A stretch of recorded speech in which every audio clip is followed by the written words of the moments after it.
52 years ago, we moved to Petaluma, and the sewers were overflowing, the schools were on double session. A real shock when we moved in, because the realtors didn't tell us about those wonderful things. Got involved in that process,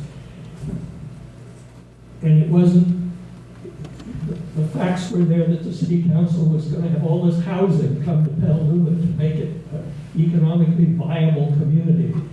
Went from 14,000 to 20,000 in 8 years. That's why the sewers were overflowing and everything. But, you know, subsequent, we fixed that with the Growth Control Committee. I had the privilege of being the chair of that committee the year we won the Supreme Court ruling. And 2 years later, when the developers convinced the city council that ordinary citizens should not be on this thing, and eliminated the Growth Control Committee.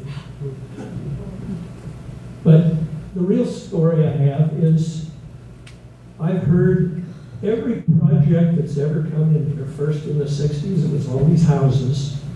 All these people are going to bring money with them. Well, housing doesn't give the city coffers any more money. It costs the city money every time a house comes in.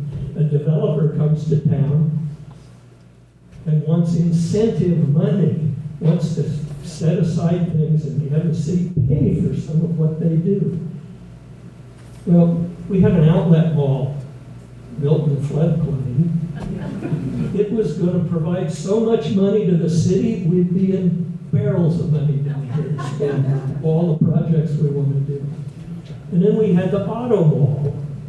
They didn't build it in the floodplain. Instead, they filled the floodplain and built the auto mall there.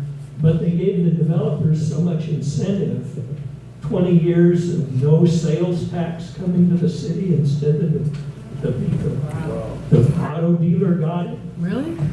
The city used redevelopment money to build those auto things. I'd like to see a financial report. I've asked numerous times. I've never seen. I do have that for you. Oh, great. But, you know, I just want to point out to people that one project is not going to make the city coffers rich.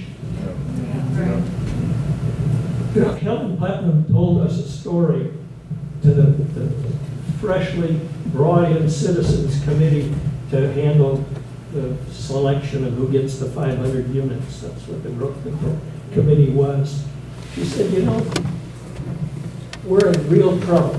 We've given away the money, the sewers are doing, and we've got to get enough money to do it. But we can't stop all development because we need to have change in whatever. But she said something, I'll never forget those words. When a developer comes to town, they ought to pay for all of their costs. Don't give them mitigation. If they need a parking space, they pay for it. If they need a road paved, they pay for it. Do you want to do that? And they ought to contribute a little bit to all the screw-ups we've done in the past in this position. And if they don't do that, send them somewhere else.